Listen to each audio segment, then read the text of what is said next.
ओम नमः शिवाय। साथियों, आज हम दर्शन करेंगे श्री शैलम या श्री भ्रामरांबिका मल्लिकार्जुन ज्योतिर्लिंग के। यह आंध्र प्रदेश के पश्चिमी भाग में कुर्नूल जिले के जंगलों में श्री शैलम पहाड़ी पर स्थित है।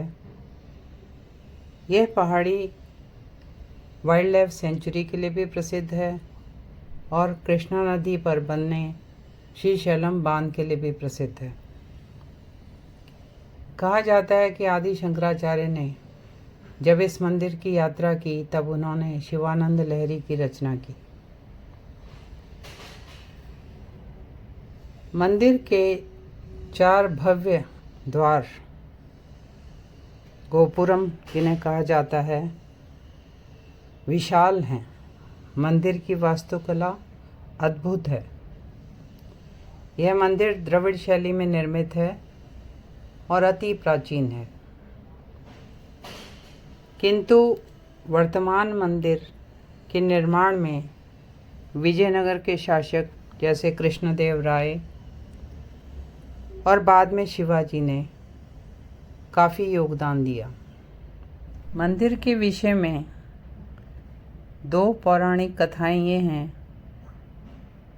कि शिव पार्वती के पुत्र कार्तिकेय और गणेश के विवाह के संबंध में जब विवाद हुआ तो पहले किसका विवाह होना चाहिए, इस विवाद को समाप्त करने के लिए भगवान शिव और माँ पार्वती ने कहा कि तुम दोनों में से जो पृथ्वी की परिक्रमा पहले करके आएगा उसी का विवाह पहले होगा। स्वामी कार्तिकेय जी तो अपने वाहन मोर पर चले गए पृथ्वी की परिक्रमा करने, पर श्री गणेश जी ने अपने माता पिता की ही 7 बार परिक्रमा कर ली। उनकी चतुराई से शिव पार्वती प्रसन्न हुए और श्री गणेश का विवाह हो गया। किंतु स्वामी कार्तिकेय नाराज़ हो गए और कैलाश छोड़ के क्रौंच पर्वत पर चले गए। माँ पार्वती पुत्र स्नेह में व्याकुल हो गई और भगवान शिव जी के साथ क्रौंच पर्वत पर पहुंची। स्वामी कार्तिकेय जी को माता पिता के आने की सूचना मिली तो वो 3 योजन दूर चले गए, यानी 36 किलोमीटर। भगवान कार्तिकेय के चले जाने पर भगवान शिव क्रौंच पर्वत पर ज्योतिर्लिंग के रूप में स्थापित हुए और माँ पार्वती मल्लिका कहलाईं। भगवान शिव अर्जुन और शिव शक्ति दोनों की दिव्य ज्योति सम्मिलित रूप से श्री मल्लिकार्जुन ज्योतिर्लिंग के नाम से प्रसिद्ध हुई। पुत्र स्नेह से व्याकुल हुए शिव पार्वती शिव पुराण के अनुसार अपने पुत्र कार्तिकेय को देखने के लिए प्रत्येक पर्व पर वहां आते हैं। अमावस्या के दिन साक्षात शिव वहां जाते हैं और पूर्णमासी के दिन पार्वती वहां निश्चित रूप से जाती हैं। दूसरी कथा के अनुसार एक राक्षस जिसका नाम अरुणासुर था, उसने संपूर्ण विश्व पर विजय प्राप्त कर ली। उसे ब्रह्मा जी ने वरदान दिया था कि कोई भी 2 पैर या 4 पैर वाला जीव उसका वध ना कर सके। उस अत्याचारी राक्षस को अंत करने के लिए माँ आदि शक्ति ने भ्रामरांबिका यानी भ्रामरी का रूप धारण किया। भ्रामरांबा का अर्थ है मधुमक्खियों की माँ। उन्होंने असंख्य 6 पैरों वाली मधुमक्खियों को उत्पन्न किया और उन सारी मधुमक्खियों ने कुछ ही क्षण में अरुणासुर का वध करके पूरी सेना का विध्वंस कर दिया। मल्लिकार्जुन ज्योतिर्लिंग से 2 किलोमीटर पहले ही साक्षी गणपति का मंदिर है, जिसमें पहले तीर्थयात्री मंदिर में दर्शन करके फिर आगे ज्योतिर्लिंग के दर्शन के लिए जाते हैं। इस मंदिर में भगवान मल्लिकार्जुन का अभिषेक कृष्णा नदी के जल से होता है, जो पाताल गंगा कहलाती हैं। यह स्थान शैव और शाक्त दोनों संप्रदायों के लिए महत्वपूर्ण है, क्योंकि भगवान शिव यहाँ मल्लिकार्जुन ज्योतिर्लिंग के रूप में और माँ पार्वती भ्रामरंबा के रूप में साथ साथ विराजित हैं।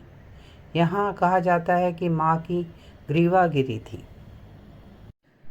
मल्लिकार्जुन ज्योतिर्लिंग के सामने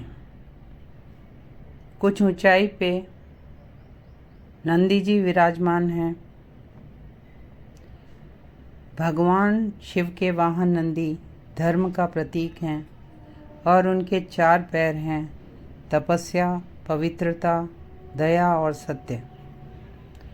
वो भगवान के प्रमुख गण हैं और उनकी परमिशन के बिना कैलाश में कोई नहीं जा सकता, और वह भगवान के सामने बैठते हैं, अर्थात भगवान धर्म के देवता हैं। मुख्य मंदिर परिसर में अन्य मंदिर हैं, जैसे वृद्ध मल्लिकार्जुन, सहस्त्रलिंगेश्वर, अर्धनारीश्वर, वीरमद, उमा महेश्वर, ब्रह्मा आदि मंदिर बने हुए हैं। इन मंदिरों में खम्भे हैं, मंडप और झरनों से सजाया हुआ है, और मंदिरों की दीवारों पर अद्भुत आकर्षक मूर्तियां बनी हुई हैं। मंदिर के मुख्य त्योहार हैं शिवरात्रि ब्रह्मोत्सव, श्रीशैलम उगादि समारोह, श्रीशैलम दशहरा उत्सव, ये 9 दिन का त्यौहार है। श्रीशैलम कुंभोत्सव, संक्रांति उत्सव, कार्तिक मास का उत्सव और श्रावण मास के उत्सव, ये प्रमुख उत्सव मंदिर में धूमधाम से मनाए जाते हैं। मंदिर में विशेष पूजाओं और अभिषेक के लिए ड्रेस कोड है कि पुरुष धोती पहनेंगे और महिलाएं साड़ी। वीडियो के अंत में साथियों, please like, share and subscribe this channel. अगर आप और ऐसी ही जानकारी चाहते हैं और आपको आध्यात्मिक जानकारी में रुचि आ रही है और नहीं भी आ रही है, तो प्लीज़ कमेंट बॉक्स में लिखें। वीडियो का अंत शिव पुराण के इस श्लोक से करती हूँ। ज्योतिर्लिंगम द्वितीयम च प्रोक्तम मल्लिक संगीतम दर्शनात् सर्व सुखदम कथितम लोकहेतवे।